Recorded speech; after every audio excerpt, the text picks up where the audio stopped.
Hello everyone.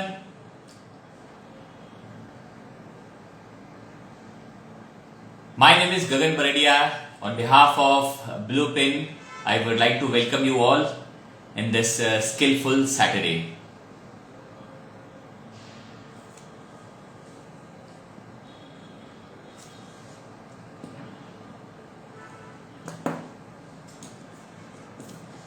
So again, welcome to another episode of Skillful Saturday, an initiative by Bluepin.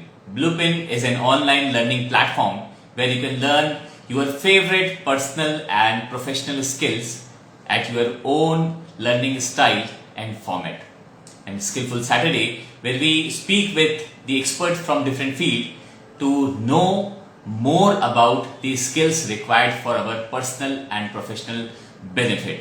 And today's speaker is internationally recognized, very inspiring photographer, Mr. Vicky Roy. He is going to join us very shortly. So stay tuned with us.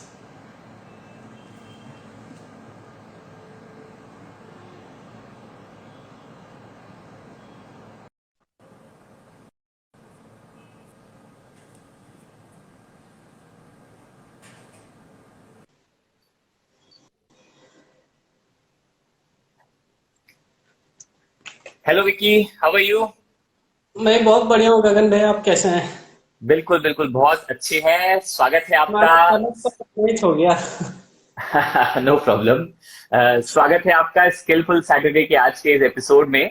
और skilful Saturday ब्लूपिन का एक initiative है जिसमें हम अलग अलग field के expert से बात करते हैं और बहुत सारी जो इम्पोर्टेंट स्किल्स हैं जो कि हमारे पर्सनल और प्रोफेशनल बेनिफिट के लिए, हमारे डेवलपमेंट के लिए इम्पोर्टेंट है, उनको जानने की कोशिश करते हैं। तो आज के जो हमारे एक्सपर्ट है, हमारे स्पीकर है, बहुत ही इंस्पायरिंग फोटोग्राफर है विक्की रॉय। इंटरनेशनली रिकॉग्नाइज्ड है, फोर्ब्स 30 अंडर 30 के लिस्ट में लिस्टेड फोटोग्राफर है। और ये पूरे देश के लिए, पूरे इंडिया के लिए गर्व की बात है कि ऐसे स्पीकर के तौर पे आज हमारे बीच में विक्की रॉय हैं।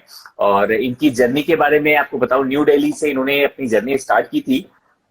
त्रिवेणी कला संगम में इन्होंने अपनी फोटोग्राफी की शुरुआत की थी और वहां से जो शुरुआत हुई, उन्होंने अपने पैशन को जिया और आज ये वेल नोन रिकॉग्नाइज्ड फोटोग्राफर है जिनको कि वर्ल्ड ट्रेड सेंटर का जो रिकंस्ट्रक्शन हो रहा था उसको कवर करने के लिए जो वर्ल्ड के 5 फोटोग्राफर्स को इनवाइट किया गया था, उसमें से एक विक्की रॉय है। तो बहुत बहुत आपका स्वागत, welcome Vicky. Thank you so much Gagan भैया।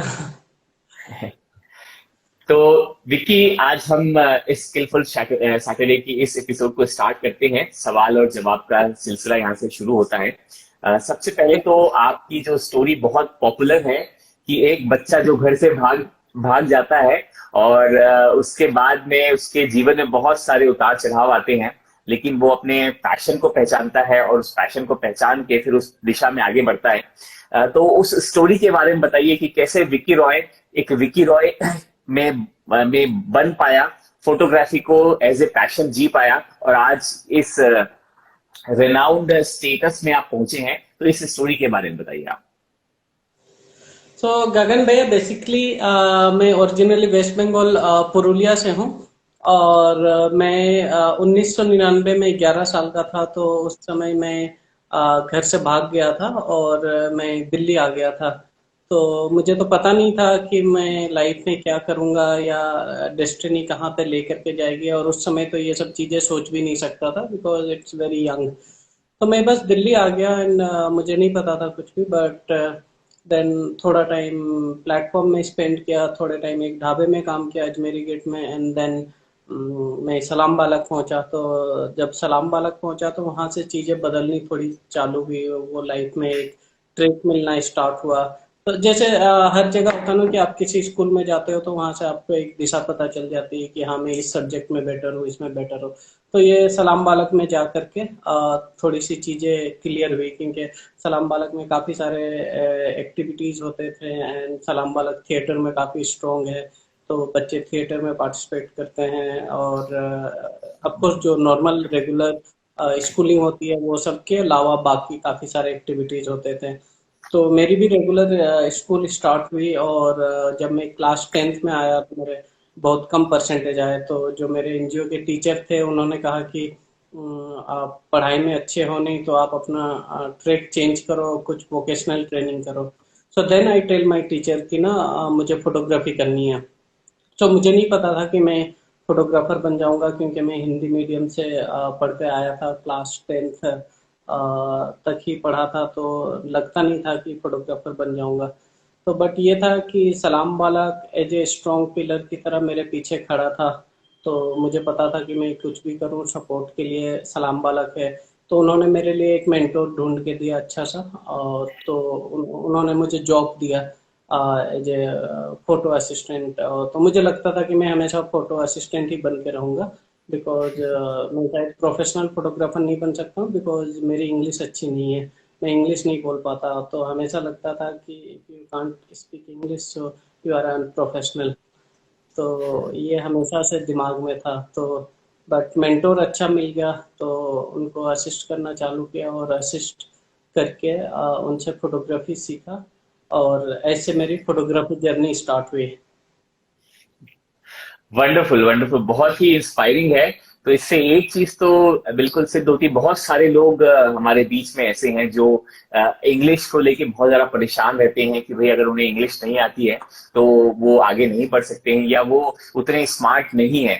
तो अभी ये धीरे धीरे चीजें चेंज हो रही है, और आप जैसे लोग जो इंस्पिरेशन बन रहे हैं ऐसे लोगों के लिए, तो एक ग्रैंड सैल्यूट है आपको कि आप इतने अच्छे तरीके से चीजों को आप आगे बढ़ा रहे हैं यहाँ पर।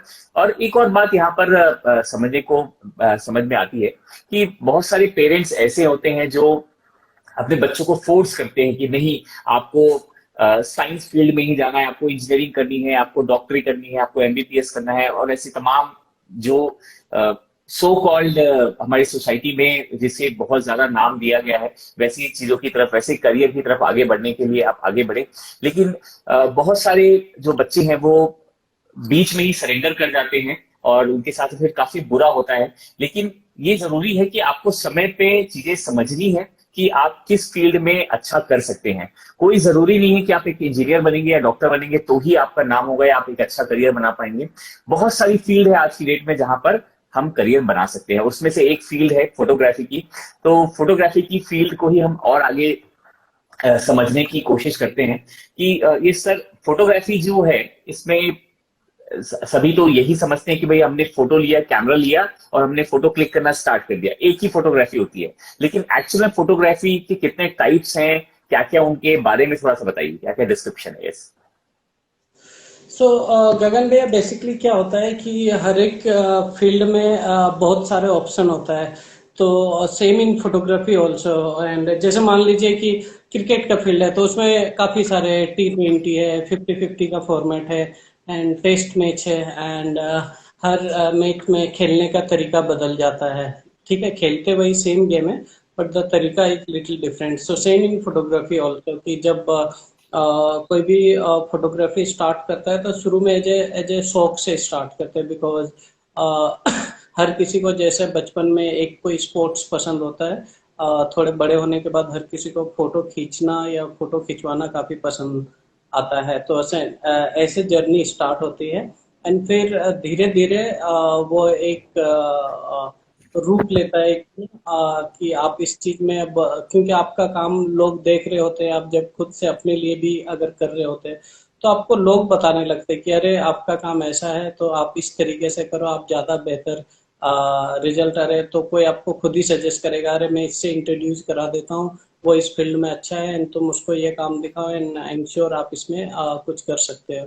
तो उसी तरह फिर जब आप सीख करके एक बार जब ट्रेंड हो जाते हो तो देन आपके पास ऑप्शन खुल जाता है कि आपको कमर्शियल काम करना है, आपको ऐसे खुद के लिए करना है। तो कमर्शियल में बहुत सारे ऑप्शन है आजकल की। जैसे मान लीजिए वेडिंग फोटोग्राफी है।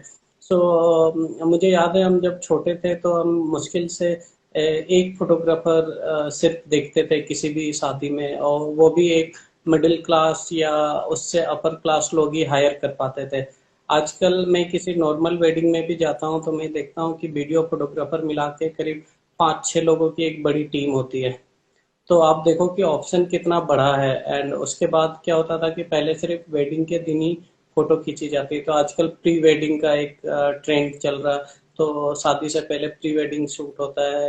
एंड उसके बाद जब बेबी होने वाला होता है तो उससे पहले वो फोटोग्राफी होती है।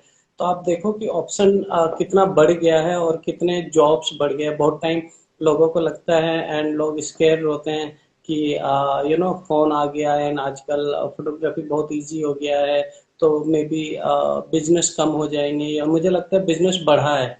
ठीक है, बिकॉज आपका नजरिया आपको देखना पड़ेगा कि अगर पहले सिर्फ एक 5 स्टार होटल किसी फोटोग्राफर को हायर कर पाते थे शूट के लिए, आजकल नॉर्मली कोई भी एयरबीएनबी भी चालू करते हैं तो वो एक सोचते हैं कि चलो मैं उतना महंगा तो नहीं बट उससे थोड़ा कोई सस्ता वाला फोटोग्राफर हायर करके अपने रूम्स के इन सब के फोटो खिंचवा के सोशल मीडिया पे डालता हूँ। आजकल किसी को अपना एक छोटा सा प्रोडक्ट भी बेचना है तो उसको उसकी फोटो खिंचवानी पड़ती है। बड़े कंपनी प्रॉपर हायर करके फोटोग्राफर रखते हैं बिकॉज उनका काम ही ऑनलाइन का है। तो आप देखिए ऑनलाइन बिजनेस बढ़ा है। ठीक है।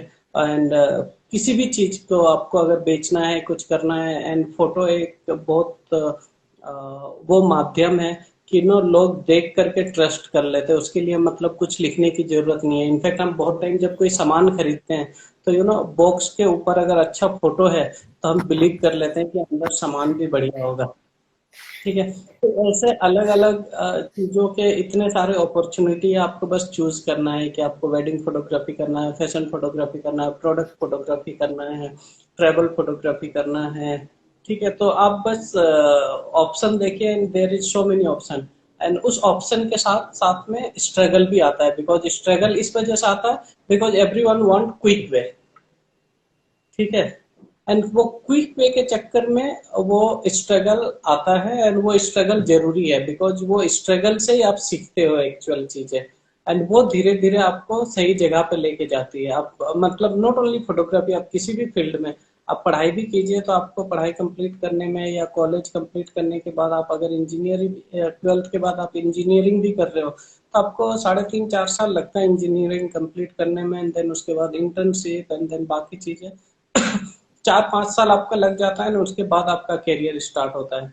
तो सेम दिस फील्ड ऑल्सो कि आपको क्विक वे में नहीं मिलेगा, आपको टाइम स्पेंड करना पड़ेगा। कुछ लोग होते हैं 100 में से 1 2 लोग कि वो क्विक वे में भी उनको मिल जाता है 1 2 लोगों को। ठीक है। बट वो 98 लोगों को नहीं मिल पाता है। ठीक है, तो बहुत टाइम फिर ऐसा लगता है कि उनको इतना जल्दी मिल गया, मुझे इतना टाइम क्यों लग रहा। बट मिलेगा सबको, बट वो है कि आप काम करते जाओ और धीरे धीरे आपको चीजें एक्सपीरियंस मिलते जाएगा एंड देन उससे आपको चीजें मिलती चली जाएगी।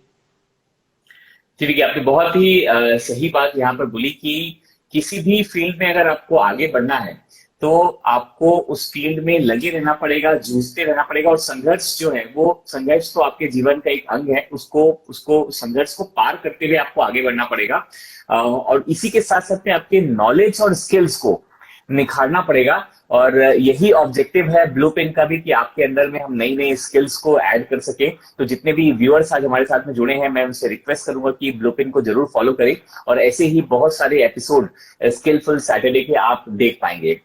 तो देखिए, आपने मुझे बहुत सारे अलग अलग तरीके की फोटोग्राफी के बारे में बताया कि वेडिंग फोटोग्राफी होती है, ट्रैवल फोटोग्राफी होती है, प्रोडक्ट फोटोग्राफी होती है, और आज की डेट में तो हर फोटोग्राफी का स्कोप हो गया है। आजकल हम्म। इवन कोई स्पीकर है वो अपना फोटोग्राफर अपने साथ में लेके चलता है। तो यस। बहुत ही ज्यादा स्कोप। और जब से मेरे हिसाब से जब से ये कोरोना का जो समय आया है, ये पैंडेमिक का समय आया है, उसके बाद में तो फोटोग्राफी और वीडियोग्राफी, तो इस फील्ड में तो बहुत बहुत ज्यादा बूम आ गया है। और जो लोग पहले हायर नहीं कर पाते थे वो लोग अब हायर कर रहे हैं, और अच्छे लोगों की बहुत ज्यादा तलाश हो रही है यहाँ पर। तो इस फील्ड में कैसे कोई ये समझे कि भाई उसके इससे फोटोग्राफी की तरफ जाना चाहिए? मतलब वो कौन सी ऐसी बात है या ट्रेट है, पर्सनालिटी ट्रेट है, जिसके बाद अगर मुझे फोटोग्राफी सीखनी है तो मुझे अपना असेसमेंट, सेल्फ असेसमेंट करना बहुत जरूरी है। तो एक तो वो कौन सी एज है जब मुझे फोटोग्राफी सीखना स्टार्ट करना चाहिए, और वो कौन से ट्रेट्स हैं जिनको मुझे असेसमेंट करना चाहिए, समझना चाहिए कि मैं फोटोग्राफी के लिए अच्छा हूं। सो वो according to the family condition and ये सब चीजें बहुत इंपॉर्टेंट रोल निभाता है। बिकॉज ऐसे दूर से लगता है कि photography is like a very easy way to do. Maybe बहुत लोग मेरे बात से एग्री भी शायद ना करें, बट मुझे लगता है कि photography is very expensive sometime. ऐसे दूर से लगता है कि नहीं, अब तो फोन से भी फोटोग्राफी कर सकते हैं, ये कर सकते हैं, but it's like a very expensive way. क्योंकि आप देखिए, अगर आपको फोटो खींचना है तो you have to buy camera, ठीक है। फिर थोड़ा आप इम्प्रूवमेंट कर लोगे, देन आपको अलग अलग लेंसेज की डिमांड बढ़ जाएगी। फिर आप जब पूरी प्रोफेशनल ये हो जाओगे तो आपको और इक्विपमेंट की जरूरत पड़ेगी, आपको एक अच्छे लैपटॉप की जरूरत पड़ेगी, आपको कंप्यूटर की जरूरत पड़ेगी, आपको हार्ड ड्राइव्स की जरूरत पड़ेगी। और उसके बाद फोटोग्राफी के लिए आपको अगर कहीं पे भी फोटोग्राफी के लिए मान लीजिए आप ट्रैवल करोगे, तो उसके लिए आपको चाहिए पैसा। कहीं पे भी आप जाओगे तो आपको पैसा चाहिए, ठीक है। एंड बहुत टाइम क्या होता है कि घर वाले थोड़े दिन तक तो सपोर्ट कर देते हैं, पर थोड़े दिन बाद बोलते हैं कि यार बहुत हो गया, अब नहीं हो रहा, खुद से कुछ कर लो। तो एंड जैसे बहुत टाइम लोगों को लगता है कि अच्छा सिर्फ एक फोटो ही तो खींचना है। अब बहुत टाइम क्या होता है कि मान लीजिए हम अपना एसएलआर कैमरा लेकर के शूट करते हैं, कहीं पे गए और किसी ने बोला कि एक फोटो खींच दो, उसके बाद खींच दिया, तो उसके बाद थोड़ी देर बाद ही मैसेज करना चालू करते हैं कि वो फोटो मुझे भेज दो। But as a DSLR camera से लेके तुरंत हम वो फोटो भेज भी नहीं सकते हैं, बिकॉज क्या होता है कि उसकी साइज इतनी बड़ी होती है, ठीक है। तो आ करके उसे कंप्यूटर में डाउनलोड करो, फिर उसके बाद उसके रो फाइल को कन्वर्ट करो, थोड़ा कलर करेक्शन करो, फिर भेजो। तो it's long process, it's not a सस्ता प्रोसेस। एंड बहुत टाइम जैसे जब हम स्टार्ट करते हैं एंड धीरे धीरे हम अपना एक लैंग्वेज बना लेते हैं, कि जैसे एक होता है ना, हर किसी का एक लिखने का तरीका होता है, तो उसी तरह फोटोग्राफी भी एक तरीका है, ठीक है। कि अपनी बात कहने का, कि कोई लिख करके अपनी बात कहता है, कोई फोटोज के थ्रू अपनी बात कहता है, कोई वीडियोज के थ्रू अपनी बात कहता है, ठीक है।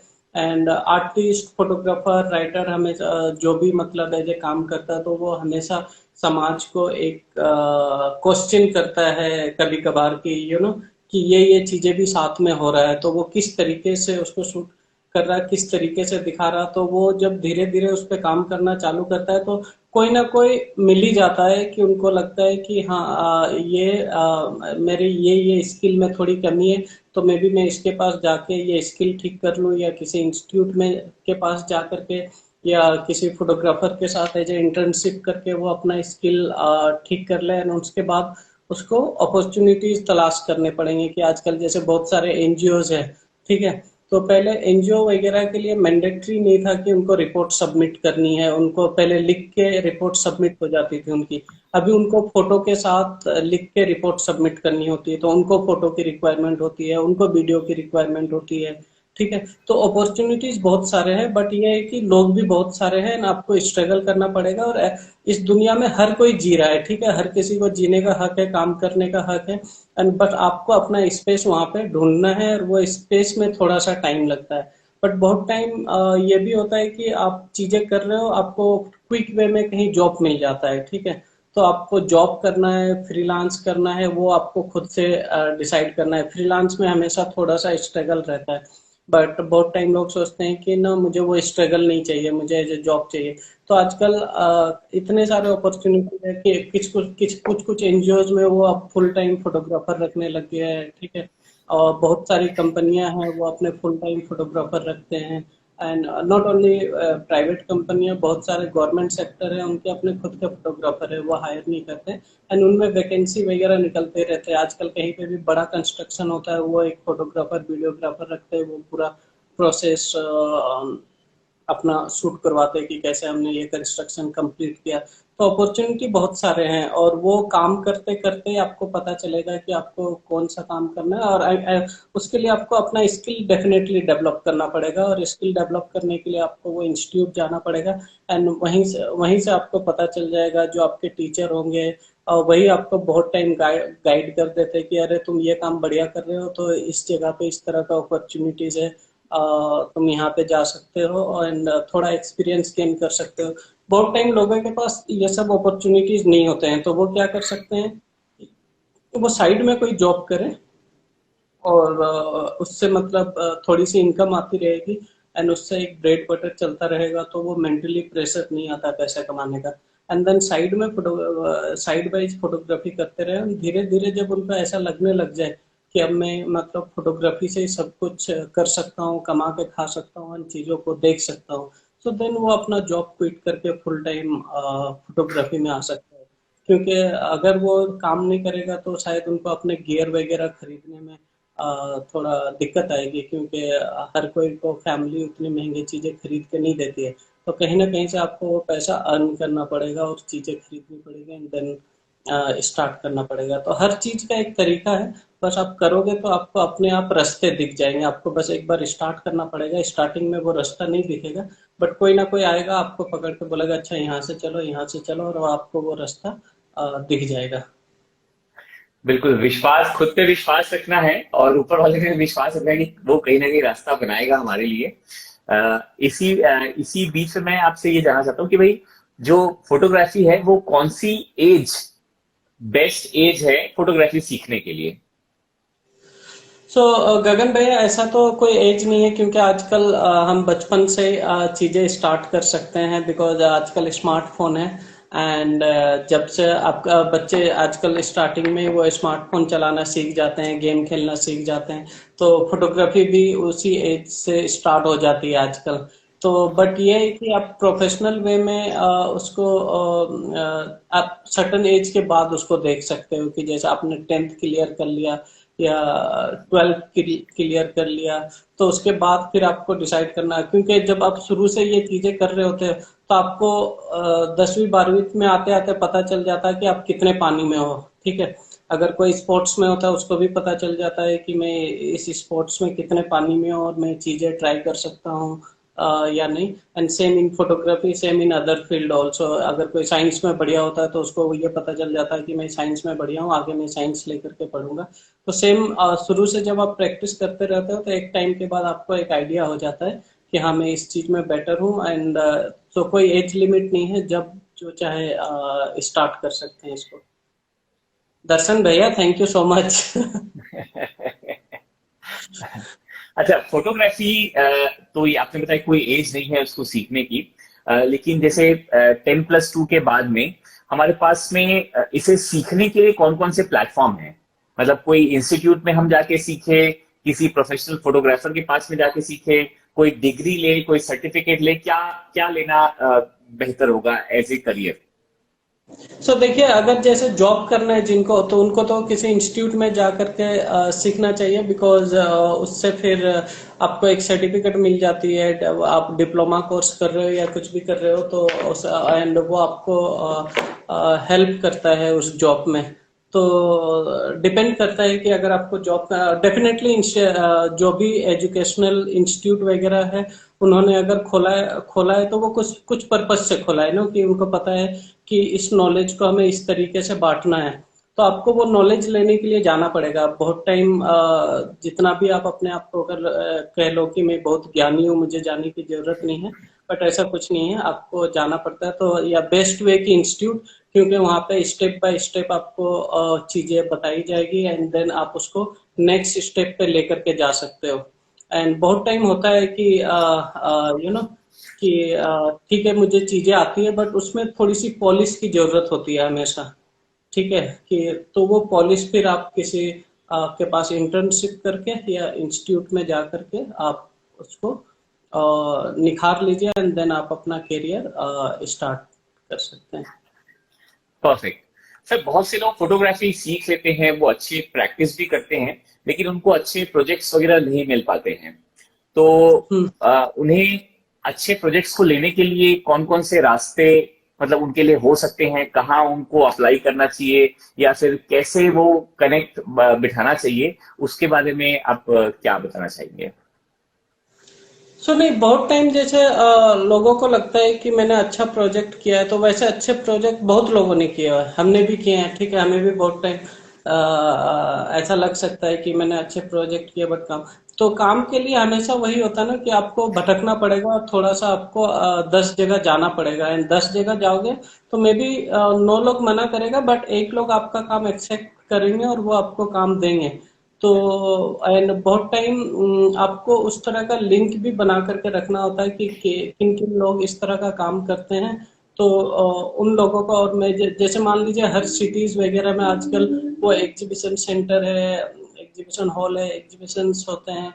तो वहां पे जा करके लोगों से मिलना चाहिए, वहां पे जा करके अपना काम दिखाना चाहिए। एंड आजकल ऑनलाइन इतने सारे कंपटीशन वगैरह है फोटोग्राफी के, फिल्म मेकिंग के, तो उनको उन सब में अप्लाई करना चाहिए। इतने सारे फोटोग्राफी ग्रांट है, नॉट ओनली डीएसएलआर कैमरा से, फोन फोटोग्राफी के भी अब बहुत सारे ग्रांट्स वगैरह ऑनलाइन उनको ढूंढने से हर किसी को मिल जाएगा। तो उनमें देखना चाहिए, उसको उनको पढ़ना चाहिए, बिकॉज हर ग्रांट जो होता है वो किसी थीम पे होता है, किसी सब्जेक्ट पे होता है। तो उनको फिर उसमें देख करके उनको लगता है कि मेरी फोटो इसमें फिट बैठती है, उनको अप्लाई करना चाहिए। एक बार में नहीं मिला, दो तीन बार अप्लाई करना चाहिए, एंड डेफिनेटली उससे आपको कोई ना कोई, जैसे बहुत टाइम क्या होता है कि आपने किसी ग्रांट में अप्लाई किया तो आपको नहीं मिला, बट वो जो जूरी है उसने आपका काम देखा है, तीन चार जो भी जूरी है, तो वो जूरी अगर कोई दूसरा काम कर रहा होगा तो उनको याद है कि मैंने ऐसा काम किसी और का देखा है, तो ही विल कॉन्टेक्ट यू कि हम ऐसा कोई शो कर रहे हैं एंड आपका काम उसमें फिट बैठ रहा। तो अपॉर्चुनिटी फिर बाद में कहीं से भी आ जाएगी। Perfect sir. सर आपकी थोड़ी सी और स्टोरी हम जानना चाहते हैं यहाँ पर। जो मे बैच फाउंडेशन यूएसए ने आपको जो सेलेक्ट किया था reconstruction of world trade centre, तो उसके बारे में थोड़ा बताइए, कैसा एक्सपीरियंस रहा, कैसे वहां सिलेक्शन हुआ और क्या क्या करने को मिला, क्या एक्सपीरियंस करने को मिला वहां पर। तो ये 2008 में ये कंपटीशन हुआ था, और किसी ने मेरा नाम नॉमिनेट किया था। तो मैंने अपने स्ट्रीट ड्रीम्स के उसमें फोटो भेजे थे, तो आई थिंक मेरा टॉप 10 में सिलेक्शन हुआ था। एंड उसके बाद उन्होंने कहा कि कुछ कंस्ट्रक्शन साइट के फोटो खींच के भेजो। तो उस समय दिल्ली में मेट्रो का काफी काम चल रहा था इधर उधर, तो मैं अर्ली मॉर्निंग अर्ली इवनिंग जा करके ब्लू लाइट के साथ काफी सारे फोटो शूट किए, और फिर मैं सबमिट करने से पहले मैं अपने बॉस के पास लेकर के गया, जिनसे मैं फोटोग्राफी सीख रहा था। मैंने उनको दिखाया कि मैं ये फोटो सबमिट कर रहा हूँ, तो ही सेड कि ये फोटो भेज के तो तुम नहीं जीत सकते। तो मुझे लगा कि मैंने इतना मेहनत करके शूट किया हूँ और इतना अच्छा लग रहा है। तो ही सेड कि इससे बड़े बड़े क्रेन यूज न्यूयॉर्क में होते हैं। मैंने काफी सारे क्रेन वगैरह के फोटो खींचे थे कि ऐसे क्रेन यूज हो रहा है। तो ही सेड कि न्यूयॉर्क में इससे बड़े बड़े क्रेन यूज होते हैं, तो ये कोई उनके लिए बड़ी बात नहीं है। तो तुम इंडिया में रहते हो, इंडियन पर्सपेक्टिव के साथ तुम कंस्ट्रक्शन को दिखाओ ना, कि इंडिया में किस तरीके से कंस्ट्रक्शन होता है। ठीक है। तो बोला कि आप इधर चले जाओ। पे मैं राजस्थान हाईवे की तरफ गया, एंड देन वहाँ पे मैं कुछ कंस्ट्रक्शन साइट पे फोटो खींचा कि वो वो औरत गमला उठा के जा रही है, बच्चे उसका साड़ी पकड़ के साथ में जा रहे हैं। ठीक है। तो एक्चुअल जो कंस्ट्रक्शन जिस, and they are wearing very colourful sari और वट एवर जो उनके कपड़े थे वो। तो फिर वो उस तरीके के मैंने कुछ फोटो खींचे एंड फिर मैंने उनको सबमिट किया।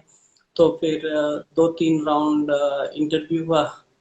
तो जब इंटरव्यू हो रहा था तो वो सारे इंग्लिश में इंटरव्यू होता था। तो एक अनुभव भैया थे, तो वो मेरे बगल में बैठे रहते थे, तो वो तुरंत मुझे उसका ट्रांसलेट करके देते थे कि ये पूछ रहा है, फिर मैं वो बताता था। तो ऐसे दो तीन राउंड हुआ and they select all over the world 4 photographer.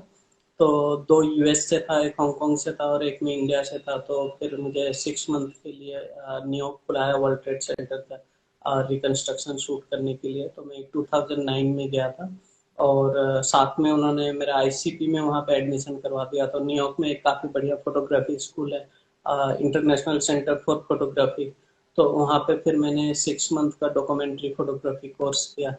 तो न्यूयॉर्क ने फिर मुझे काफ़ी कॉन्फिडेंस दे दिया था मेरे लाइफ में कि कि काम को मुझे अपने किस तरीके से एक्सप्लेन करना है, और किस तरीके से काम करना है, फोटो स्टोरीज पे कैसे काम करना है।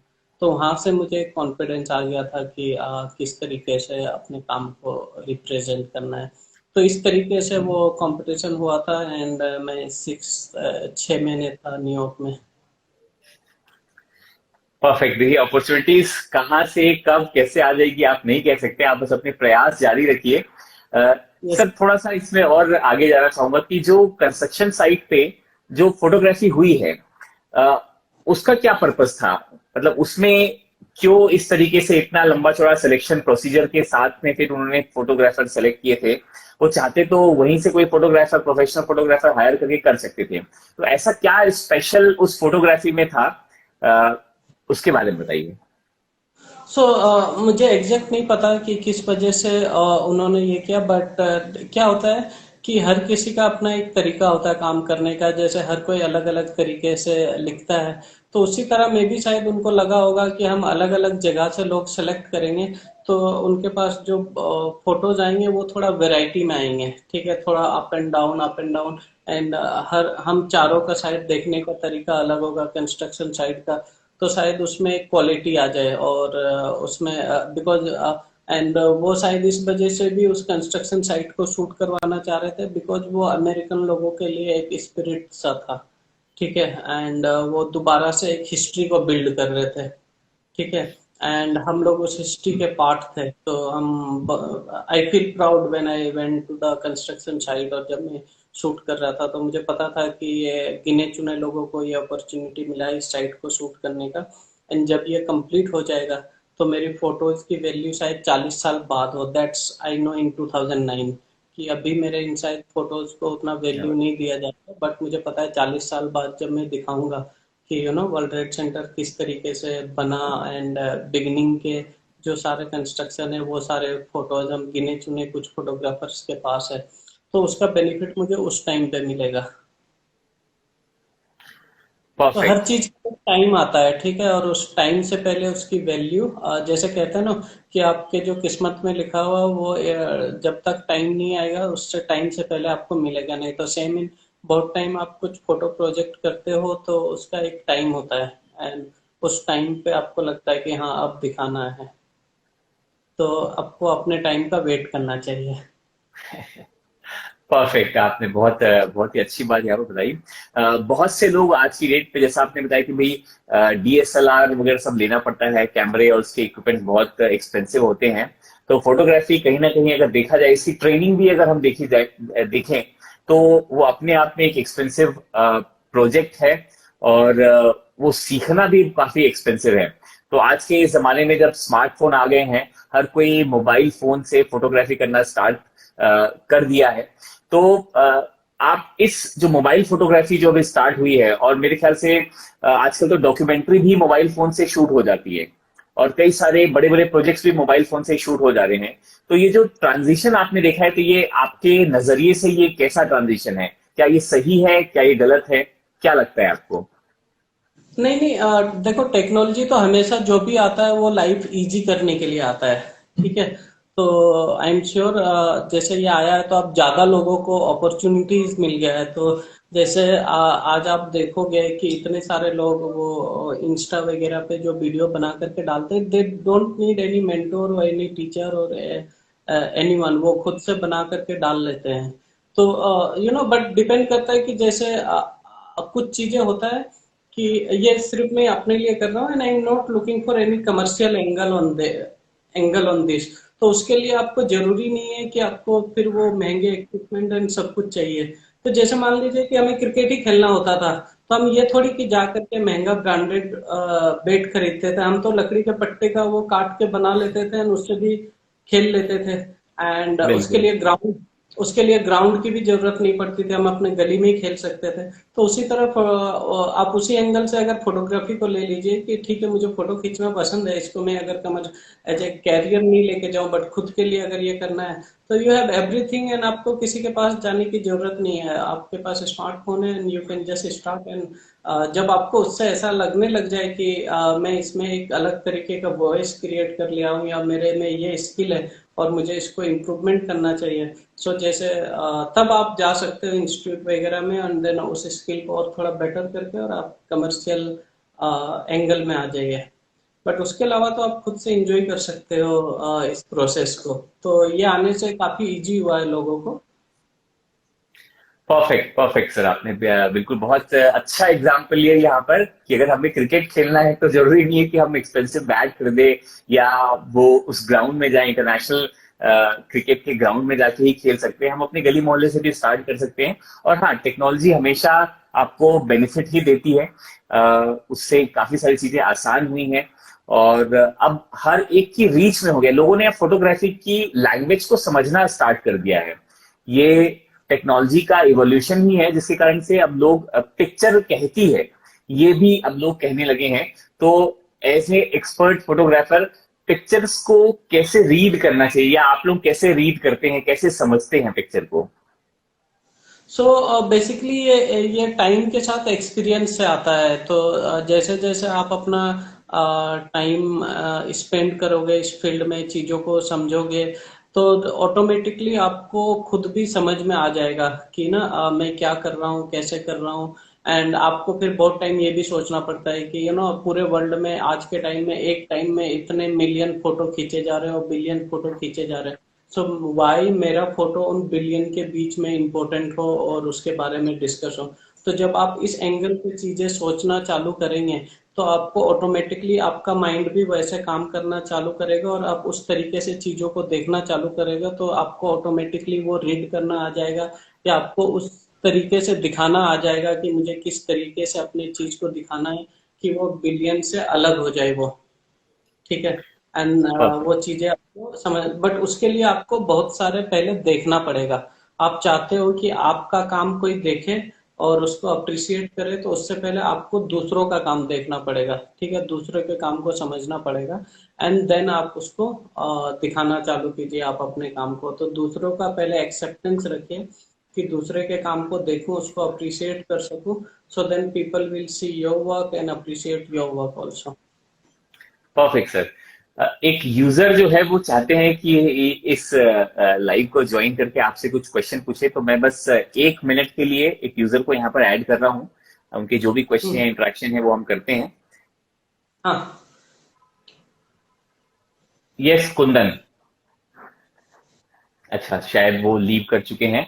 तो चलिए अब हम अपने इस स्किलफुल साइड। किसी को पूछना है तो वो नीचे लिख सकते हैं और आप उनसे वो क्वेश्चन उठा के आप मेरे से पूछ सकते हो। बिल्कुल बिल्कुल बिल्कुल।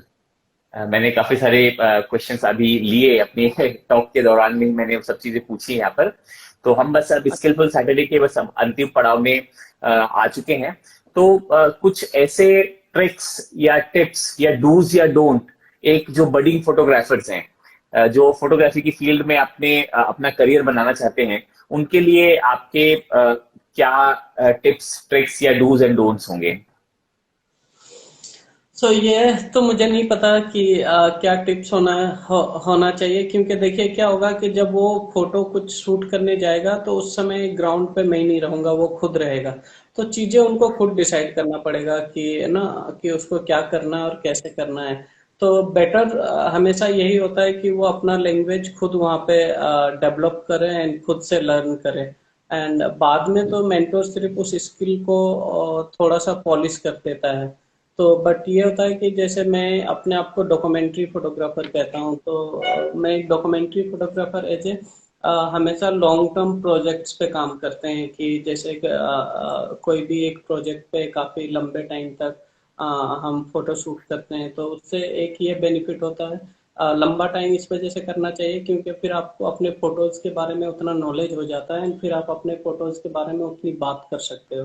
तो जैसे आप मेरा कोई सा भी प्रोजेक्ट उठाइए, चाहे स्ट्रीट ड्रीम, तो स्ट्रीट ड्रीम्स में मैं आपको हर बच्चे का नाम बता सकता हूँ कि कौन सा बच्चा है, कितने साल की उम्र में मैंने उसकी फोटो खींची।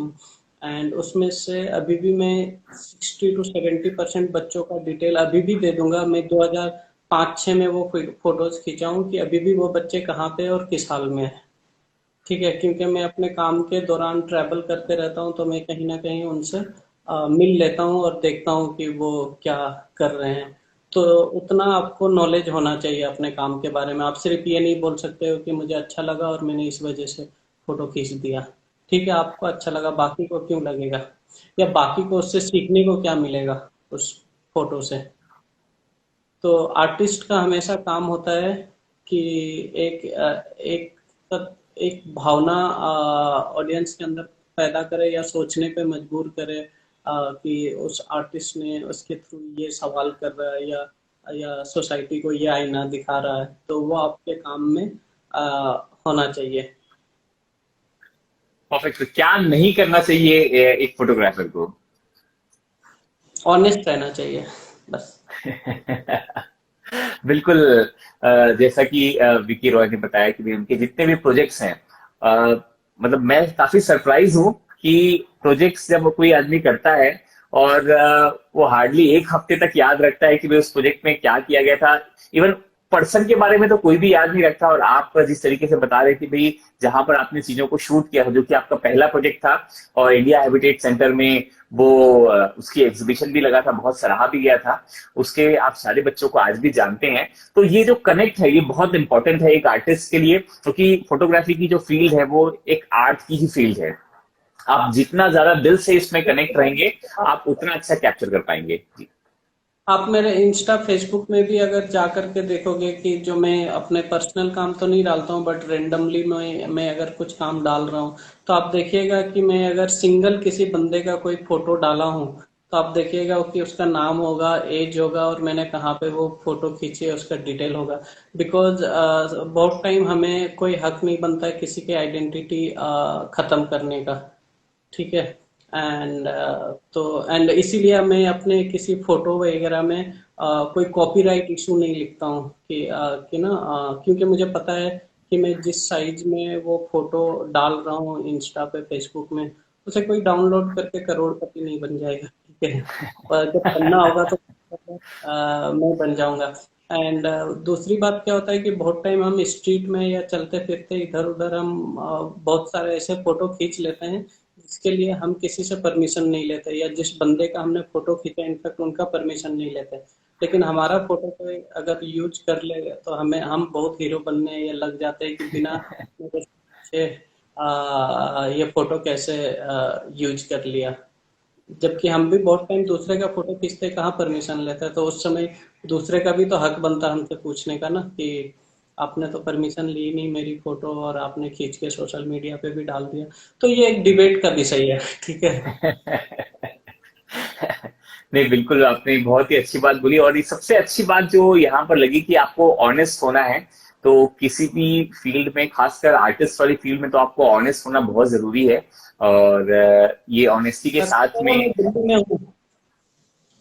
अच्छा। हाँ, और आपके काफी सारे फैंस हमारे साथ में जुड़े हुए हैं, जो कि लगातार एक फैन ने तो पूछा भी है कि भाई मुझे अगर विक्की रॉय के साथ में इंटर्नशिप करनी है तो मुझे क्या करना पड़ेगा। तो वो भी क्वेश्चन आप कवर कर दीजिए यहाँ पर। सो दर्शन भैया क्या होता है कि मैं जैसे ना ज्यादा कमर्शियल फोटोग्राफर नहीं हूँ। ठीक है। मैं ज्यादा एनजीओज वगैरह के लिए काम करता हूँ। तो मोस्ट ऑफली ना मैं अकेले काम करता हूँ, क्योंकि ना ना तो एनजीओ मुझे उतना पे करता है कि मैं किसी को अपने साथ लेके जा सकूँ, ना उनका कन्वे वगैरह कवर कर सकूं। एंड मैं जिस तरह का फोटोग्राफी करता हूँ ना, तो मैं जब अकेले जाता हूँ जहाँ पे शूट करना है, तो क्या होता है कि मैं उनके अकॉर्डिंग फिर बिहेव करता हूँ। बट जैसे ही मेरे साथ अगर दो तीन लोग होता है ना, तो जो मेरा सब्जेक्ट है हमारे अकॉर्डिंग बिहेव करता है। ठीक है। तो उसमें मेरी फोटोग्राफी फिर ठीक से आनी हो नहीं पाती है। ठीक है। बिकॉज वो देखता है कि ये दो तीन लोग आए हुए हैं मेरा फोटो खींचने के लिए, तो वो हमारे अकॉर्डिंग बिहेव करने लगता है। ठीक है। एंड मैं जब अकेले होता हूँ तो मैं उनके अकॉर्डिंग बिहेव करने लग जाता हूँ। तो मुझे वो कैरेक्टर थोड़ा बदलना पड़ता है अपना, और वो जिस तरीके से जैसे माहौल में होते हैं मैं उस तरीके से अपने आप को एडजस्ट कर लेता हूँ। परफेक्ट है। तो जो भी विक्की रॉय जी के साथ में, जैसे विक्की रॉय जी का फॉर्मेट है कि वो सोलो फोटोग्राफी करते हैं और खासकर एनजीओ के साथ में करते हैं, जो कि काफी कम लोग ऐसे होते हैं कि जो एनजीओ के साथ में काम करके उनके हिसाब से फोटोग्राफी की तरफ आगे बढ़ रहे हैं। तो बहुत अच्छा लगा विक्की जी कि आप इस तरीके से और काम कर रहे मैं हैं और आगे दर्शन बढ़ते जा भैया रहे हैं। से जवाब दे दूं कि क्या आप आगे फिल्म डायरेक्ट करोगे? नहीं दर्शन भैया, मैं वीडियो भी नहीं करूंगा और फिल्म भी नहीं करूंगा। मुझे एक ही चीज आती है, फोटोग्राफी करनी, तो मैं इसे शायद सिर्फ उसी को कंटिन्यू करता रहूंगा। बिकॉज 10 चीजों में हाथ डालने से बहुत टाइम होता है कि आप कहीं के नहीं रहते, तो बेटर है एक चीज करो, अच्छे से करो। Perfect, perfect. आपने बहुत अच्छी बात यहाँ पर बोली कि भाई एक जगह फोकस करें करें तो वो काम बहुत अच्छे तरीके से होता है। एक क्वेश्चन अभी आया हुआ है कि स्मार्टफोन जो कैमरे हैं उन्होंने बेसिक फोटोग्राफीज के प्रिंसिपल्स को चेंज कर दिया है। क्या ऐसा कुछ हुआ है? ये तो मुझे नहीं पता, बट अगर चेंज भी कर दिया तो आपके पास आपको अगर टेक्नोलॉजी पता है, आपको अलग अलग आजकल ऐप आते हैं, तो आप वो डाउनलोड करके आप अपने हिसाब से उसको यूज कर सकते हैं। तो जरूरी नहीं है कि जो आपको एक बार टेक्नोलॉजी आना चाहिए, उसके बाद क्या होता है कि हमारे फोटोग्राफी में कहावत है कि एक रूल ऑफ थर्ड होता है, ठीक है। तो कहते हैं कि आपको पहले रूल्स आने चाहिए एंड उसके बाद यू ब्रेक द रूल, ठीक है। तो परफेक्ट। आपको टेक्नोलॉजी आ गया है, आपको टेक्नोलॉजी समझ में आ गया है, उसके बाद आप फॉरगेट अबाउट कि उसने क्या टेक्नोलॉजी डाला, क्या डाला, आप उसको अपने हिसाब से करो। अच्छा, कुंदन हमारे साथ में जो, अच्छा फिर चले गए वो। एक मिनट, कुंदन,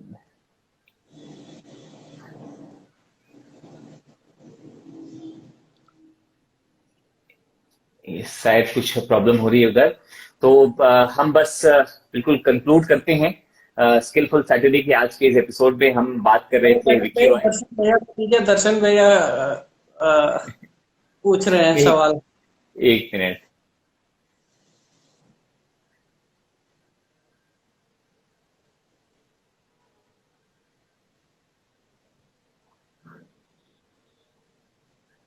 चलिए मैंने ऐड तो करने की कोशिश की है, शायद देखते हैं वो जुड़ जाते हैं क्या।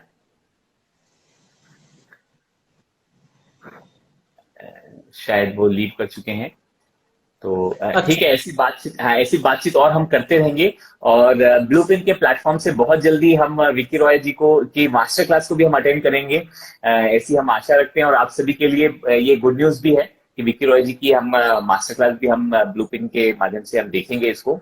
आज के स्किलफुल सैटरडे में आप सभी लोग आए, उसके लिए बहुत बहुत बहुत थैंक्स।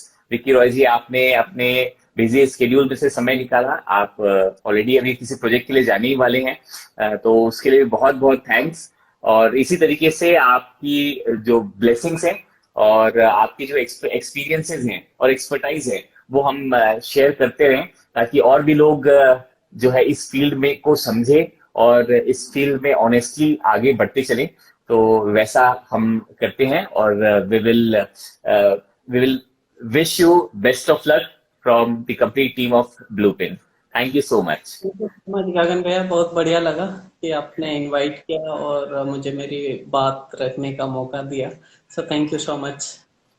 Thank you. तो ये थे inspiring photographer Vicky Roy, and with this I sign off from Bluepin. Thank you.